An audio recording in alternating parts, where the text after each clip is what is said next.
Last week, no demos, we talked about the CLI bot and we fixed it. Well, we skipped it. I still don't know the status of that. I will ping people, but it's done .NET-Conf day, so I'm sure the full week they were busy. So next week. Also, another feedback under the YouTube recording was to make your screen a bit everything larger. They probably reduce your resolution altogether. This one is now, and I will change the other windows as they in. Yeah, now it's better. I don't want to change this one, doesn't matter. So we talked about the CLI bot, we talked about 1.5, which we shipped, yeah, and the .NET 7.0, which shipped, yeah. So today.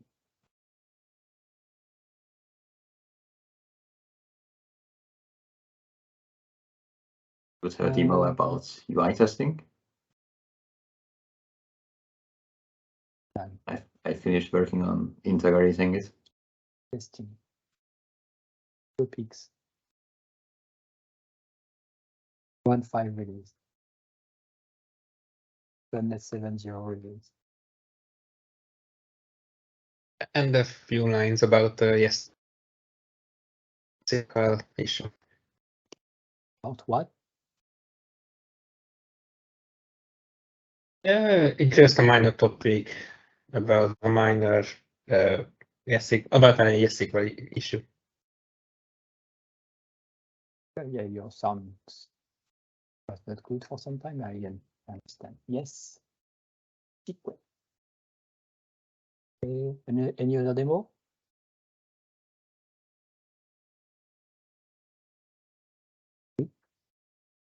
Status. So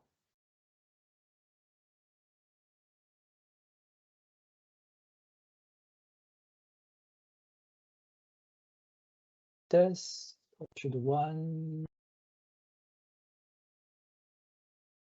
of November, nothing here. OrchardCore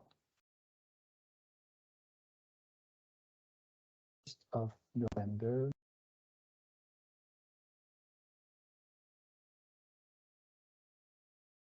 The things were dated. Was it the first? So we got this one. I assume during the meeting we did some PR merging. Fixing PublishOwnContent permission for content API. Lots of code to ensure that the GraphQL endpoint content permissions. New hint / documentation or link to documentation in the logging settings edit view.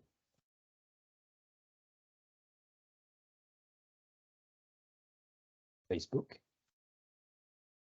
Add missing reCaptcha permission registration. These permissions were not registered, so not applied. Public. Fix docs branch.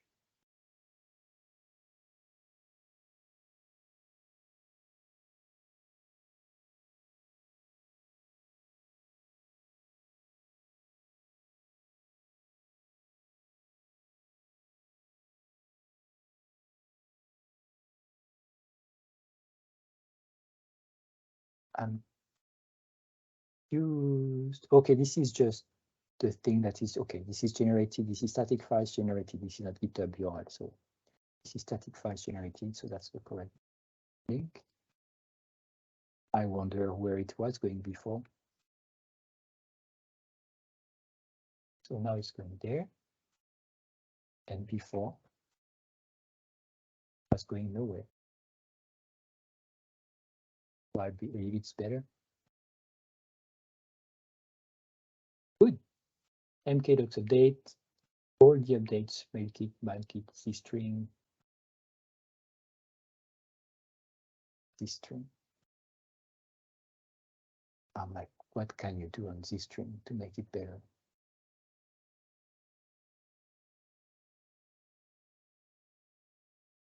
Done and done.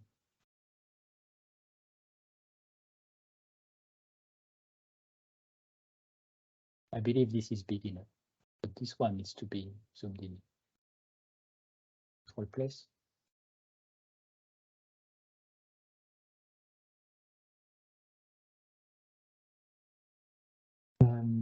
Releases.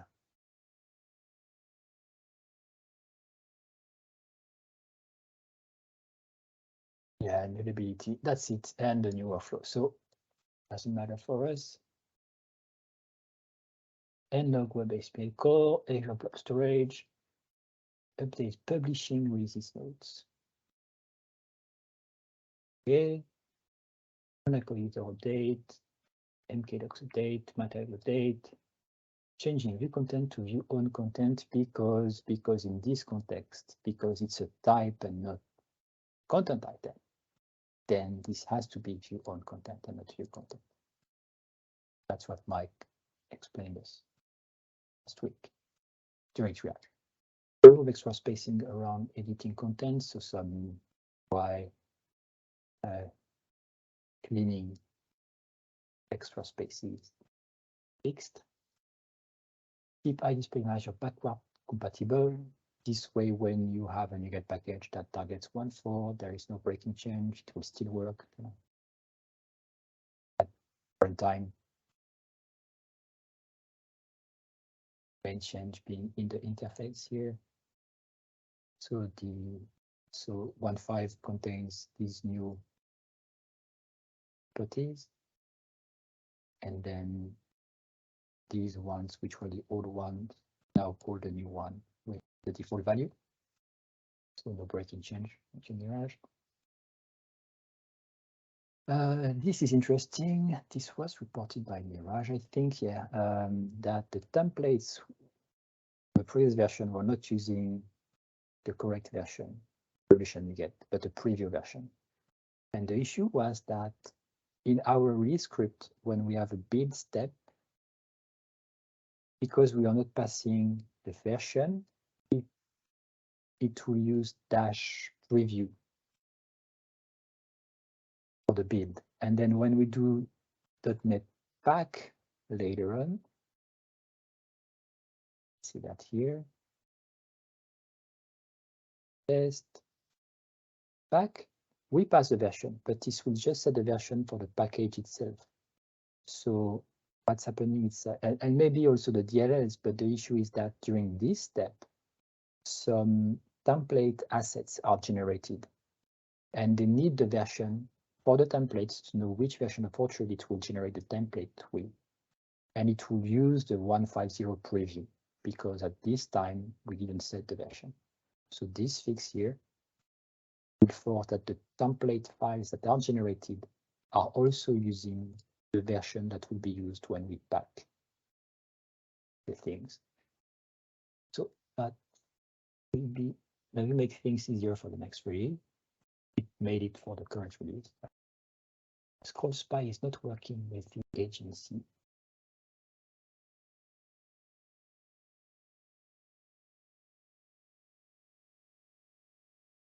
So this was fixed also for 1.5, which is interesting. I missed it. So I should. That's good.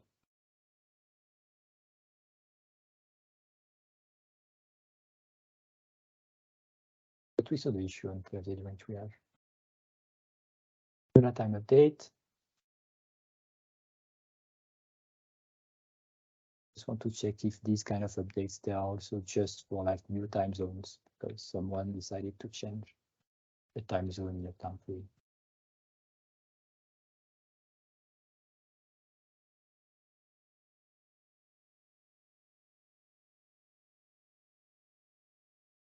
What were we using before?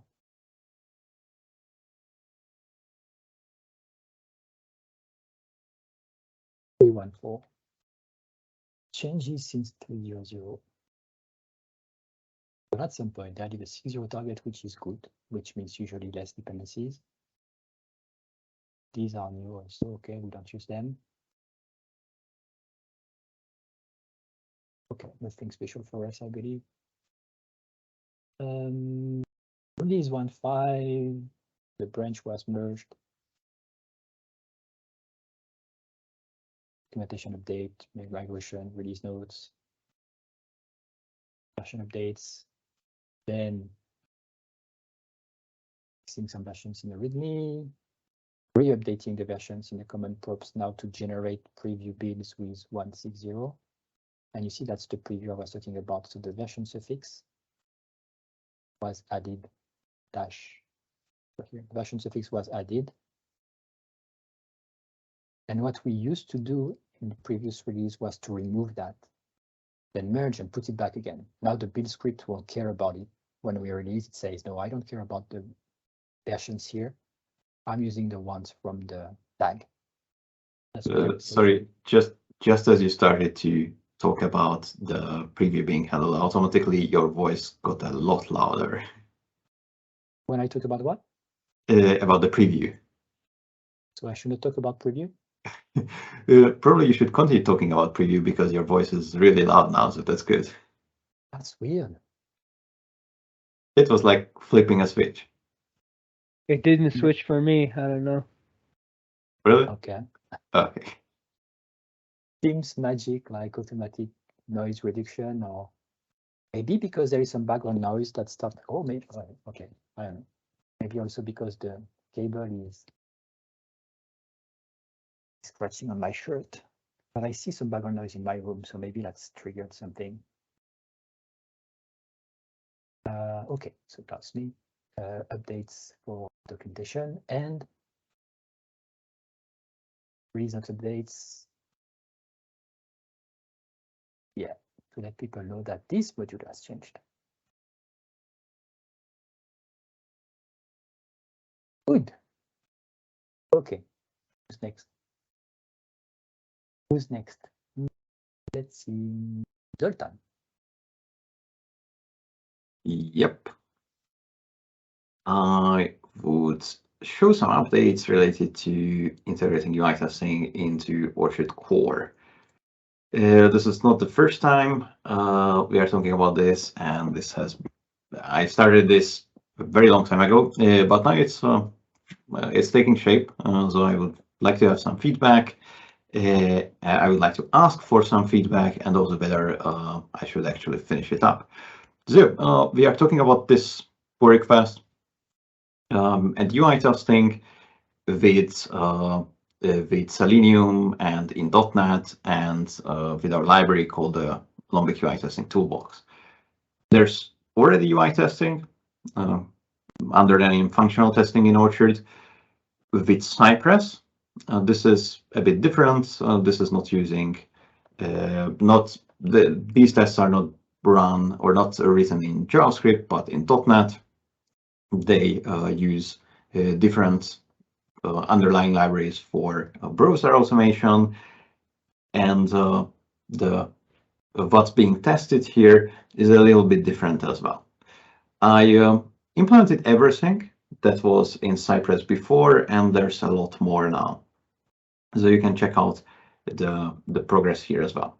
And here's what I have done until now. There's a new folder called OrchardCore.test.ui and also a test.ui.mvc. The MVC one is just testing an MVC launch. There's no CMS functionality or anything like that. And test.ui tests the whole of the Orchard feature set, or rather it launches the full CMS application. And we have a couple of tests here. The main goal was to have some decent coverage. So we are not waiting for an hour for all the UI tests to finish, but still we can be fairly confident that if these pass, then we haven't messed up anything too badly. Namely, we have some tests for all the recipes, all the built-in recipes. So you see agency, blank blog, coming soon, headless, and also SaaS. Under the SaaS recipe tests, we also have a test not just for the SaaS recipe itself, but also in this other test, we create a new tenant from that default tenant that was set up with the SaaS recipe. and we test that one. When I'm saying it's testing something, it's actually clicking through a lot of stuff. The most complete one is actually here. I think, yeah, this is the most complete one under block recipe tests. This one runs the whole setup and checks out a lot of things there, as well as something what we call basic features. This is coming for now, but probably this is coming for now from the UI testing toolbox, but it's probably something that should rather be moved into Orchard. And if you check it out, you will see that it tests basically all the most important features. Login, logout, registration, basic content operations, and obviously it starts with the setup, as I mentioned, turns features on and off, so to make sure that nothing is really badly broken. It also has some negative and positive tests. So as you have seen, first the registration is tested with invalid data and then with valid data, then the login and everything else. The tests also implicitly check a lot of logs. So while this is clicking through here, the browser logs are checked, so there are no JavaScript errors. The server-side logs, the Orchard logs, are checked that there are no exceptions happening on the server side. There's a check which is enabled for HTML validation, so that we haven't messed up the HTML standard. And there's also something that's currently turned off, except for the front end, which is accessibility checks. So to make sure that Orchard is following at least those parts of the accessibility guidelines that are possible to check automatically. By accessibility, I mean to make the website accessible to, for example, the visually impaired people. Apart from these basic tests, there are also two a bit more special tests. First, there is this as Azure.Blob storage tests. This is testing the same features, but it does it by using Azure.Blob storage for media storage. This is configured here. So apart from this enabling the Azure media storage feature, this also starts an Azure blob storage emulator called Azure.it behind the scenes. Well, I mean, this is started in the build workflow when it's executed on GitHub. And finally, there's also a so-called monkey test for the admin area. I've demonstrated this before when I first implemented it, but this is now testing Orchard as well. Monkey tests are about random interactions. So this goes to the admin and then clicks, pans, scrolls, does everything randomly. The point here is not to have a substitute for manual tests, but rather to try to break the application in very stupid ways. This is a good way to uncover some validation issues or JavaScript errors, or sometimes even lack of validation on the server side, just by wreaking havoc on the application. And this is useful for the front end as well, but we are doing it for the admin here because, well, that's where we have the most way to interact with the application. So yeah, this goes on for a while. It's configurable how long it takes. By default, it's just running with the defaults, except that it only spends 10 seconds on a single page. So that's what I've implemented. There are a couple of things remaining here, but I didn't want to progress before asking for feedback here. For now, everything pretty much runs on a push. So I've also changed the corresponding GitHub Actions workflow. This is not finished yet, so that's why you see things commented out that I didn't want to run right now. but this has code for running these tests in every environment configuration. So under Windows and under Linux. Formerly, the Cypress tests only run under Linux. It runs it launches, as I mentioned, an Azure.Blob storage emulator, and then it tests the CMS application with every database. So with SQLite, with Postgre, SQL Server, and also with MySQL, or rather the open source version of it called MariaDB. So it's remaining that this execution during CI is a bit less wasteful. So not everything is running every time. Documentation, some cleanup is necessary, and also possibly moving the magic that happens when you run this test basic Orchard features, because this is currently coming from the UI testing toolbox. So probably this code should rather be in Orchard. So if anything changes on the admin, the tests will be possible to fix directly in the Orchard source. So basically that's it.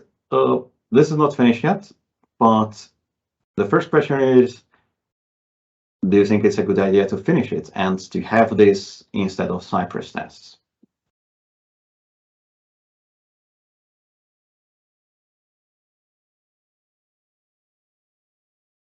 Everyone's so quiet, I will have to talk. Easy. Is it better than Cypress? You tell us, so we'll trust you. Is it better with a Playwright? Everyone's moving out of Selenium and going to Playwright now, so I'm confused. Yeah, I don't know. So with UI testing toolbox uses Selenium just because. So there was no larger strategic decision behind that a couple of years ago when we started it, rather than Selenium was well established by the time, Playwright less so. Yes, it's a different underlying browser automation, but I'm not sure how much it matters. So when you are writing the tests, it's not much. They say. I don't know, because we haven't tested Playwright, but it seems that most of the performance is taken in the application. So it's less about the preferences of the browser automation, but rather what happens once you click something in the browser. Maybe, but Orchard is fast. I don't know. There was a difference when we moved to Cypress, so we have numbers. So yeah, a rated question. How long does it take now? It depends. I didn't do repeated measurements. So these are just a specific point in time. As you can see, I've run some examples of all the DB engines. As mentioned, you wouldn't run all of these all the time. Which one does? With Postgre, apparently under Ubuntu. It's much slower, and it's just one of them. Wow. Yeah, the tests are something like 6 minutes under Ubuntu. I think it's a bit more under Windows. Because the full build, well, you were complaining when the full build was taking 8 minutes, and now it's taking 17 minutes for one database. It shouldn't be 17. It's written in the top. It's 6+. Yeah. Oh, it's 15. Because but the build was very slow this time. Yeah, so the testing itself is something like 6 minutes. In your changes, also we are testing on everything, and I don't think we are currently testing on everything. That's why we have a step to test on everything.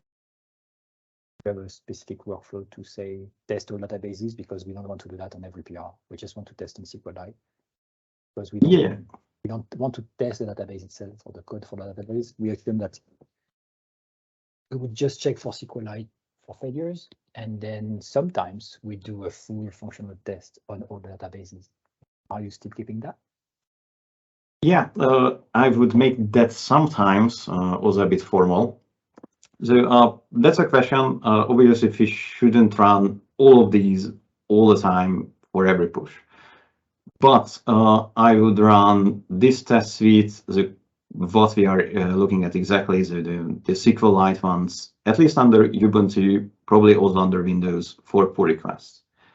And once something is merged into main, then run everything else as well.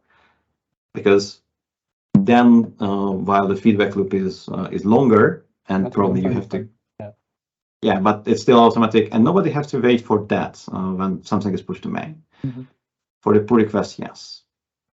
Okay.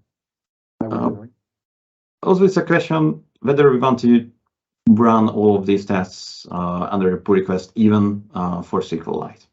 So I think this is a pretty complete test suite for general smoke testing. It is a lot more than what we had before with Cypress. The question is, do we want to have everything here, like all the recipes, monkey testing and stuff? You mentioned that it should not be much lower than Cypress because it's just, or Playwright because it's just the time of framework versus Orchard.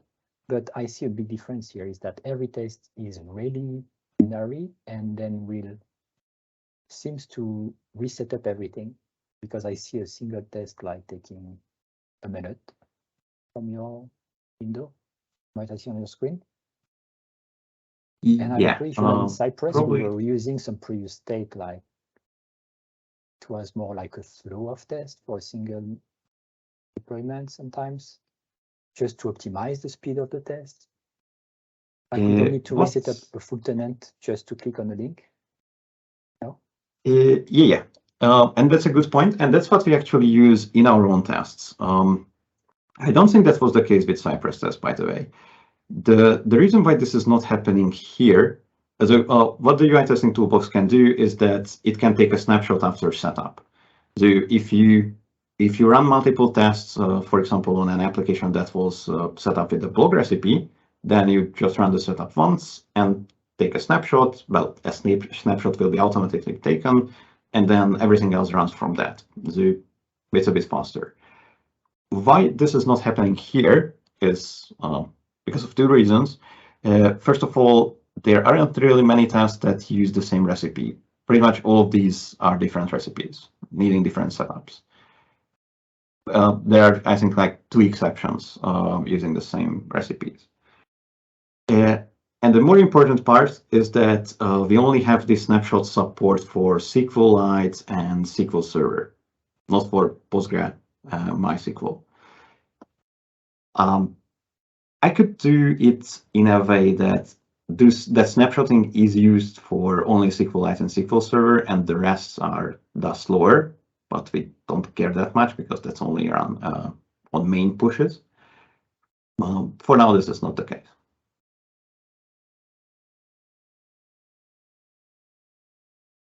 Yeah, so recipe test should be full, like, okay, set up the recipe and ensure that the recipe worked. That's a recipe test. But then a feature test should just pick up maybe one database and set up one thing and check the feature itself, even if another feature has been tested on the same setup. Yeah, so for example, what these tests do, what wasn't the case with Cypress, is that formerly under the Cypress tests, the setup was run and then one check was made on the home page that the setup actually succeeded. As mentioned, this test, for example, runs a whole suite of other feature tests for all the basic Orchard features. Now, this is fully run for the blog with the blog recipe, but while not fully the same thing, but something similar happens for the agency recipe as well, as you can see here, and something for the coming soon headless and all the other recipes. Maybe that's not something probably that we want to do for every pull request either.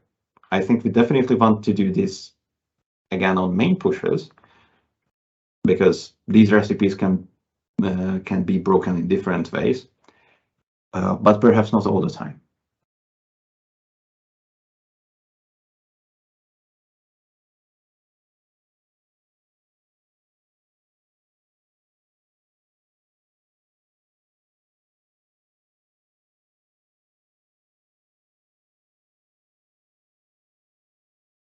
How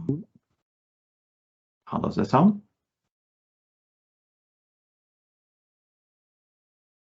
Anyone else wants to say something? Anyone who writes unit tests?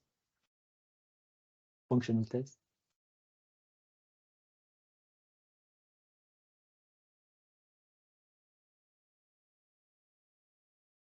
Okay. So meeting is recorded. We'll wait for some feedback. PR on the issues.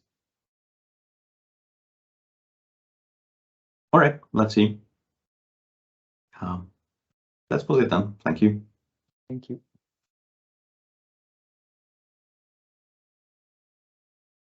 Now we have, I believe, the topics. So 1.5 was released. It's on NuGet. It works. Let's see if people, someone has downloaded it.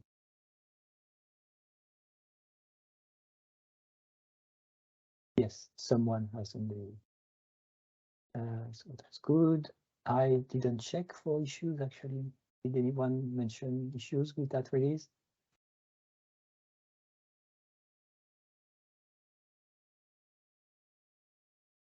Okay, I don't see anything.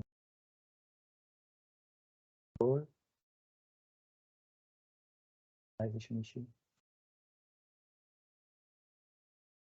Okay, rest is old. Good.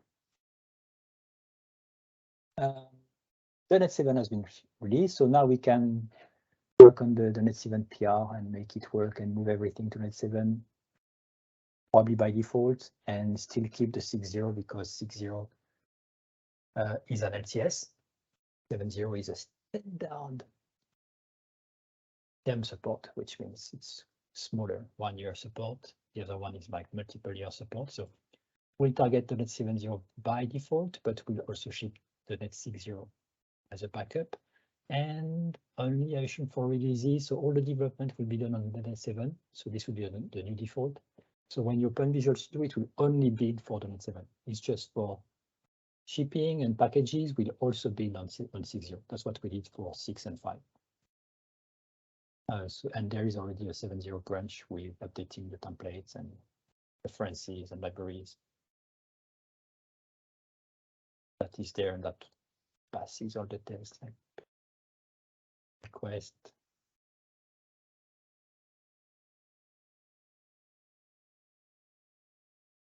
No.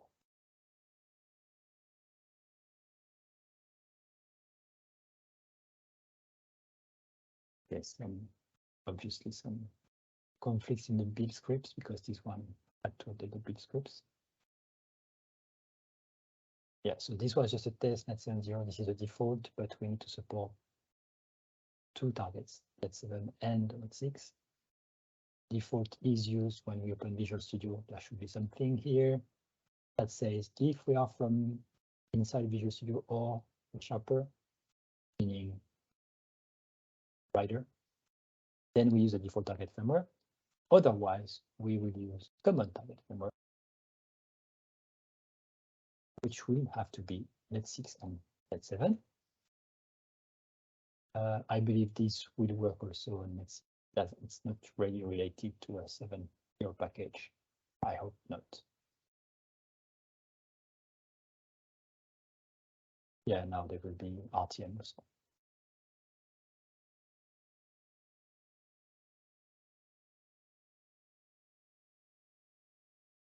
Good. Next topic is from Gabor. YesSql issue. What's your problem with SQL? Don't use YesSql if you don't like it. It's just about an issue that I have just pasted in the chat. So there was a bug fix in YesSql a couple years ago to fix something, but that fix causes serious performance problem. And the URL has a PR for a better fix overall, which we applied in our project, and it seems to work. But the pull request and the discussion is not moving anywhere for a while now. So Benedek asked me to have some feedback from you. So where is the PR? Is it my PR?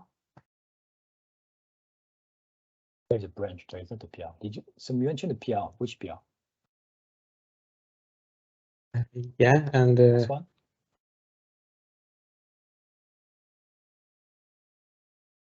yeah, that's one. Sorry. I did some more work on this summer, so that was distinct. I believe it's the latest.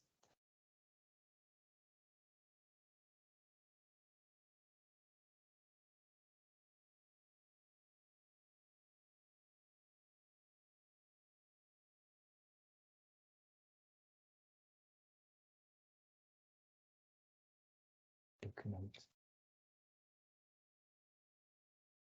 That's the latest. There is an issue with this PR.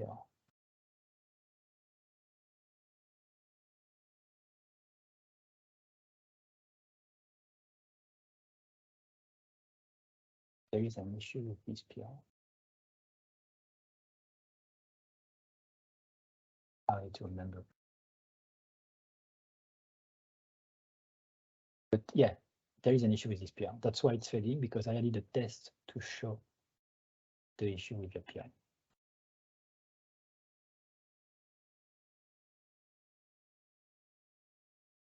Mm-hmm. Retention settings, crap. So there is a test in this PR.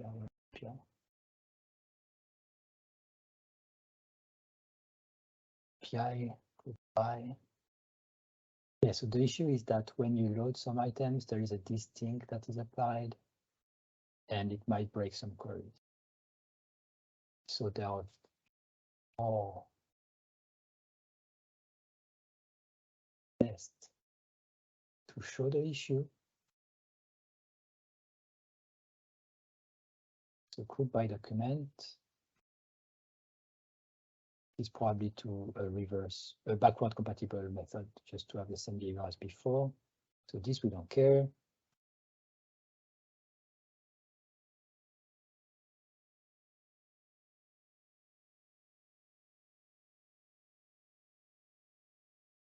Same.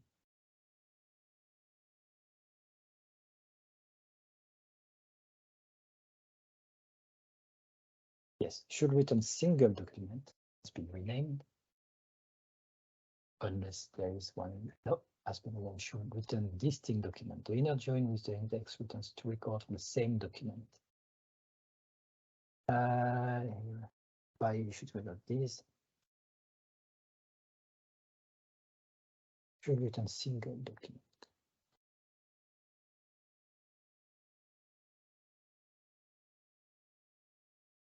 Yeah, so sometimes a query will return two document records, but they're actually the same document. Like if you have an index that has two entries pointing to the same document.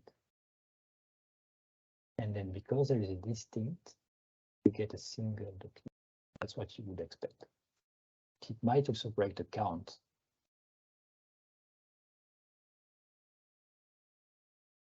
This was a document.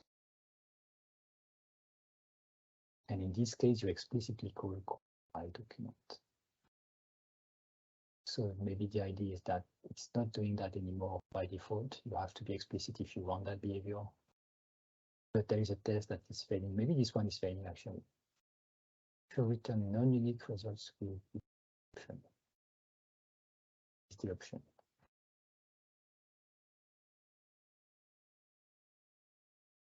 That's the issue.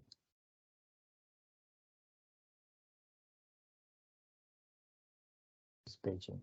So I don't know which one is failing to look into that. So what's this? So what did you say about trying this PR? It's working, but it's slower. I'm not sure if it is slower or not, but we are using it in one of our projects, and it seems to work. It seems to work, and I'm sure it works. I'm sure it works for the common cases because this bug is also not a very common case. But my only concern is that I did 2 tests, or changed 1 test and I did 1 test. One of them is failing. So we need to find a solution that makes these 2 tests work at the same time. They test 2 different things on purpose, and we need to find it. So I haven't had time to look into that. Last time was this summer. And I think I did some progress, some specific queries that I tried because perf mattered also. But we need to fix the 2 tests before being able to merge, because if we merge that, I mean, it's not better. There is still 1 bug. You don't see it with your test, but it's breaking something else. So I don't think it's interesting to merge something that breaks something else. That's what I did. And I don't remember why it's failing and how it's failing. We need to look at what test and understand why the query is wrong. That's the statement. 30 emails iterating. Yeah, that's so 30 emails with 3 attachments each. Email by attachment provider must be a reduced index. Say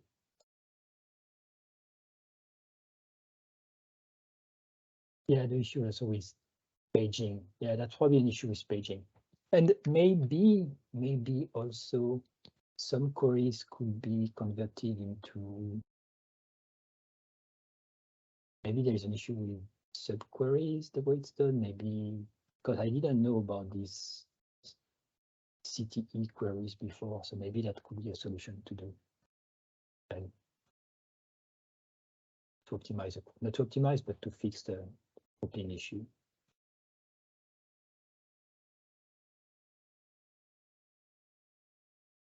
That's the difference. There is 1 group by and not without group by, just to show that.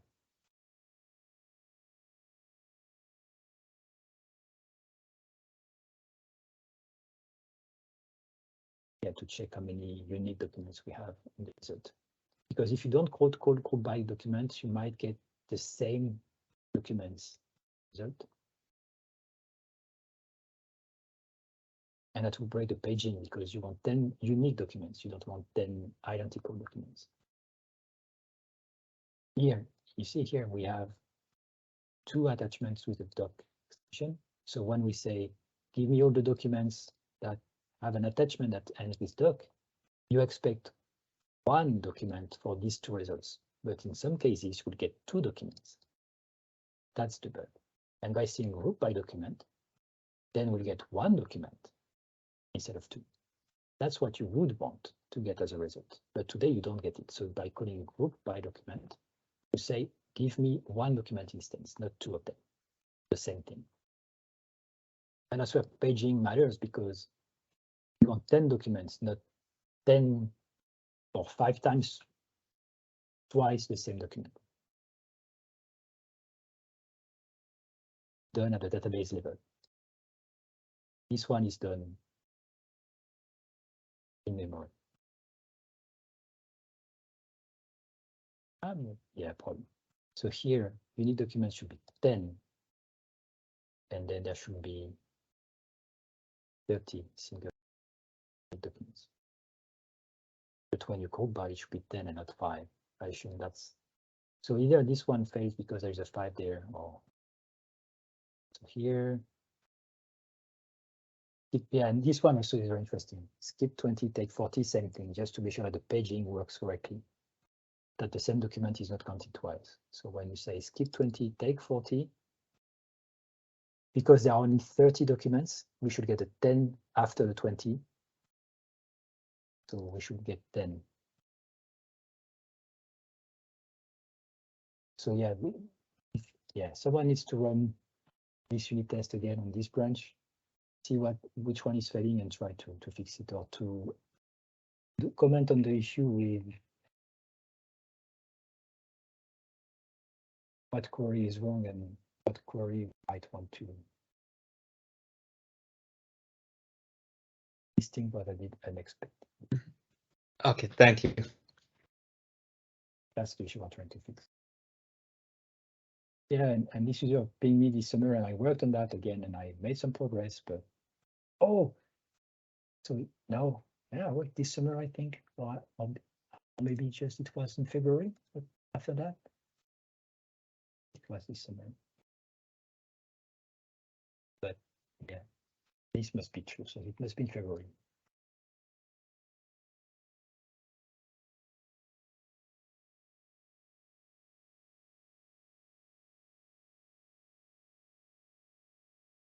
Okay, and for performance reasons, it's using the group by instead of a distinct. I will also have to check. Maybe I had some chat actually with this user on a Gitter. Might have some information in this chat with some queries I tried, all the limitation I have. Because it's like, you know, the chicken and egg issue. If you try to fix one of the unit tests, I think the other one was breaking, but you expect the 2 unit tests to work. That's why I've changed these 2 unit tests, because they need to work at the same time. So whatever change should not break the other ones. Select when distinct is used, it has thing to do. There is a distinct. Now it's replaced by group by. The group by must be using. We have distinct and we have group by.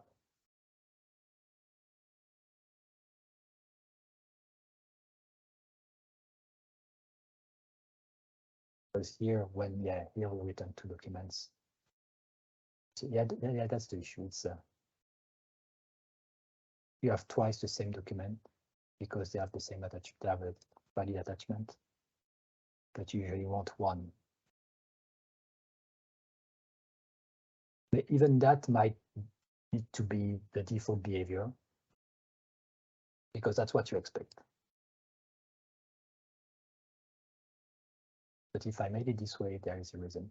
Maybe backward compatibility, because it was not the case before. Or maybe because the other test shows that you don't want that in some other cases. So here's it's called though. Yeah, because in this case you want a single document. So is it the same? Looks like it's the same thing. So should return non-unique result with distinct option. Should return distinct document.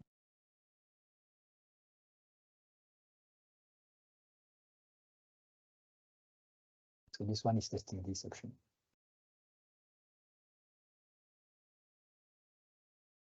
Distinct, and this one is testing the group by. Yep.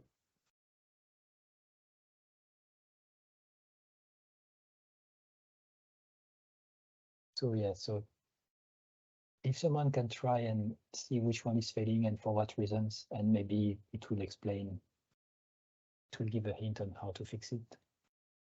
Right now, I don't have time to look into that. But yeah, same thing for the last PRs we merged. Maybe I will just put my head into that and take the time to fix it. That's good to remind me. You can harass me, that's fine too. And I will be bothered by that, I will fix it.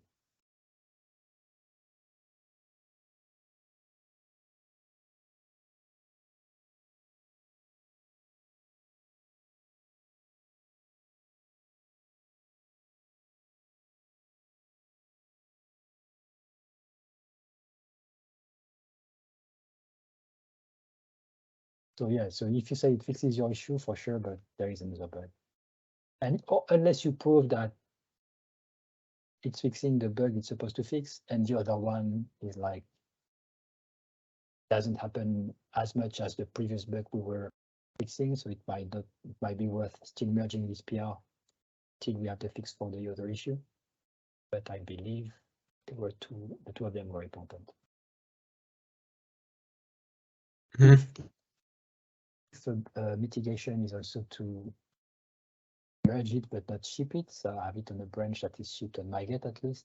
I have a binary that has the fix that isn't blocking. That's also a solution. But I believe if that was really what's blocking you, you would have done that by yourself if you haven't done it.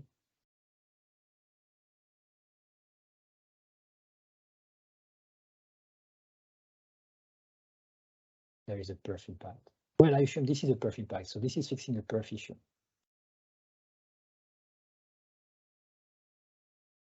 Might be ways to make the query better. So yeah, I might look into. See here is a subquery, so maybe we can fix that. CTE.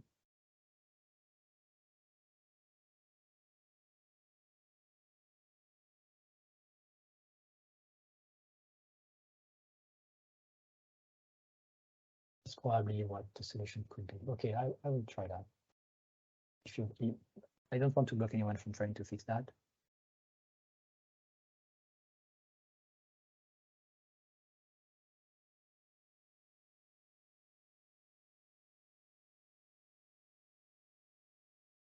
The database system.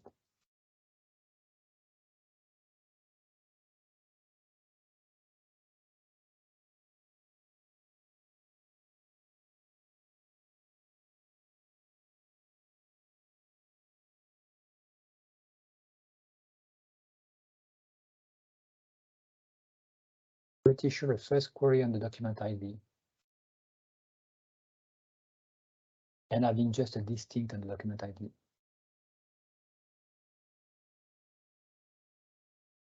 Might work. Because the document ID is text. So it will be pretty fast. And then second query to just load the document. And everything in the same transaction with a CT. That would work. Yeah. So if you send me an email every day, by the end of the month, it should be done. Questions, comments? I have a question about GraphiQL, if possible, GraphiQL. Okay. Is there an easy way where we can add a clause to the where clause? So for example, if you have a part that has like a content type picker and that's attached to a type, and you want to filter by the selected items. Like, how can we go about adding a where clause to a content type?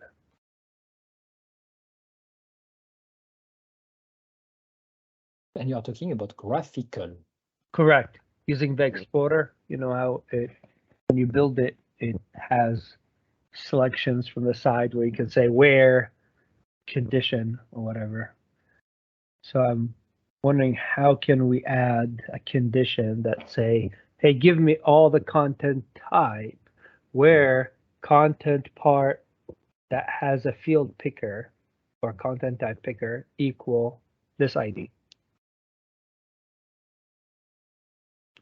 And did you find where the where is currently added? In the example? I have seen it. I don't recall it. I think it's part of forgot that service, something to do with content type. We tried to find the it. only thing I remember is that I made it. So it's doable. It's doable. I was quite impressed by the fact that it was extensible this way. Finding.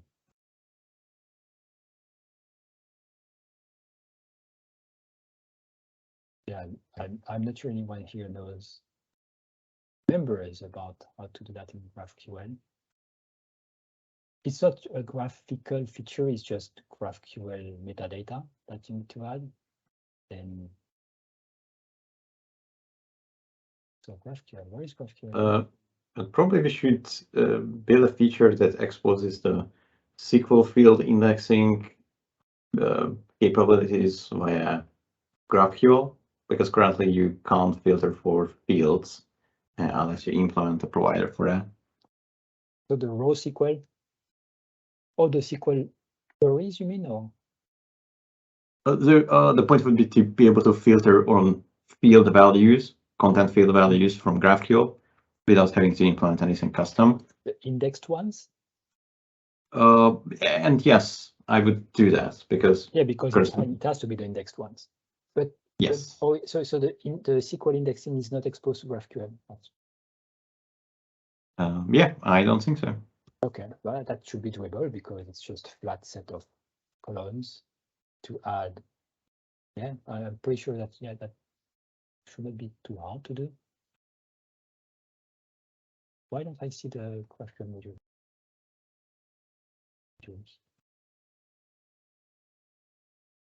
There is none because it's in content.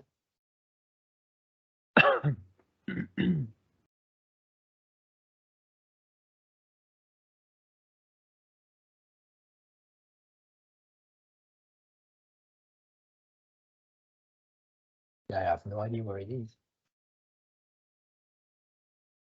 Well, it's part of OrchardCore.Content-Manager.GraphQL project, I think.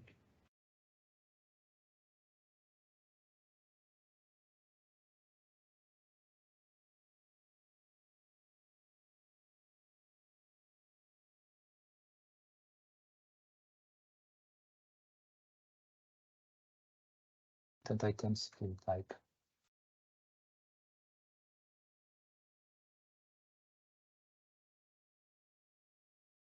Some here.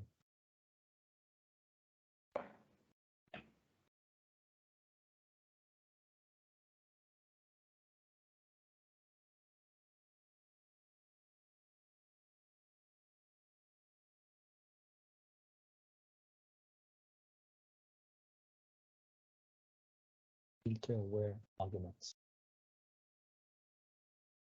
There. Query argument where. Looks like something like you will need. So this is a field type, content items field type. And here it says you have a where property, a first, a skip, a status. Is it what you're asking for? Yeah, so you see where that line 52, how do we add more filters to that part so it's exposed for a specific content type, right? Not all of them. So this for specific content type, then you will need a new class like this. When it's created, instead of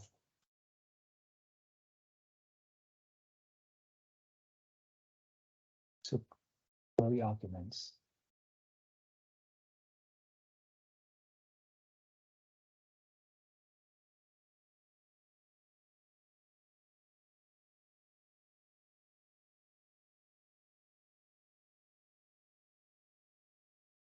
Oh, this is a property of this thing. Oh, so it's not. So in this case, it's not per type. It's just any content item. So maybe we have a content type field type.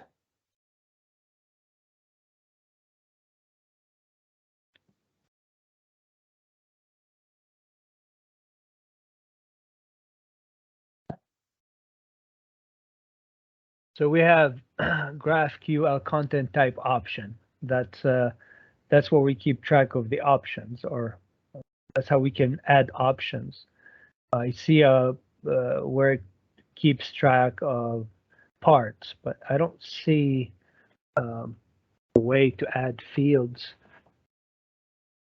But yes, well, but fields here means there is the field for GraphQL and the field for the types.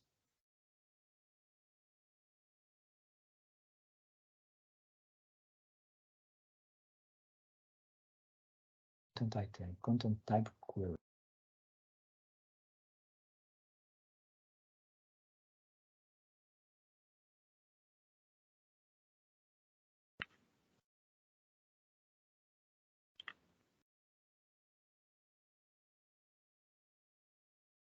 I would assume there is a way to say, hey, make this field searchable, you know.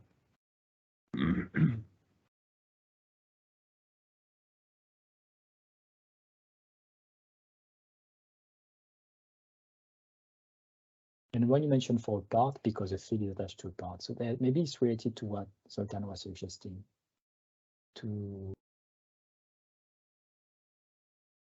Because yeah, I see. No, yeah, okay. I see. So the fields, you can't query them because they are in JSON. the only way to query them is to have a SQL indexing feature. So that's why this field should be provided by the SQL indexing feature to GraphQL to enhance every part or type with these parts with fields that are indexed. So today we are already exposing the fields as read-only values, but you want to be able to filter by these.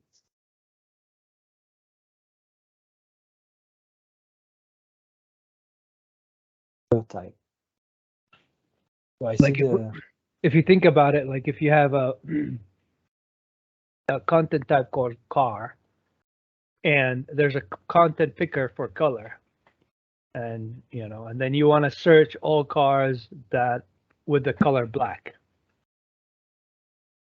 That's what I understand. That's why, yeah, that's exactly what I understood. Yeah. And that's why Zoltan was suggesting to, but this has to be provided by the SQL indexing feature. And I don't know how to do that. I'm sure it's doable because we can register the car type. So at the same time, we register the car type. So for each content type that we iterate over, we should be able to create a custom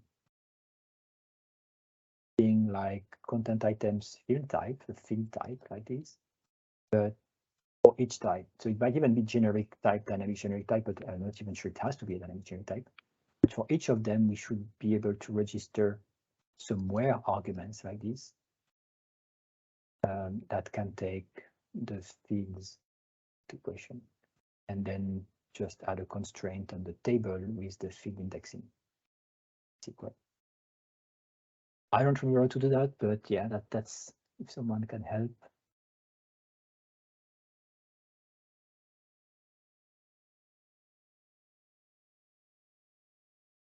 But that seems to definitely be doable.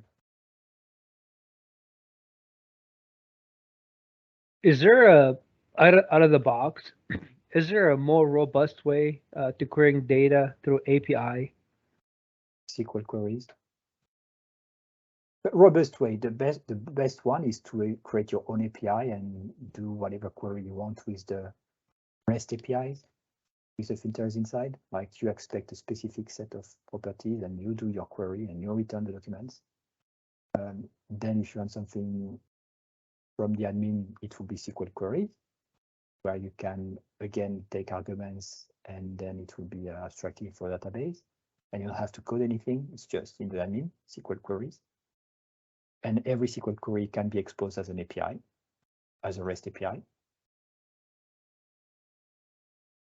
But these are configurable. Then GraphQL just comes with what it comes with. So there is no extensibility there, just by code. And this feature would be useful, but yeah, it's a lot of time to do a query. It's a feature to add just because maybe you need one query. So in this case, mitigation to be unblocked is to do your own API endpoint. But the best case is to integrate it in GraphQL. So custom code or SQL queries exposed as an API, or implement the GraphQL feature. When you know what to do, it's not hard to do, but the question is how to do that. I don't remember.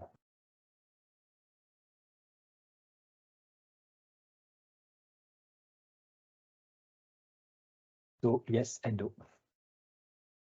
Thank you. Look more.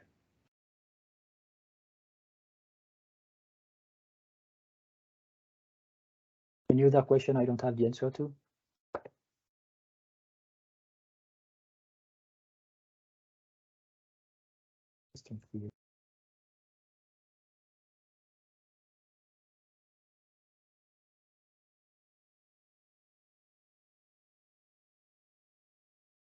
Great.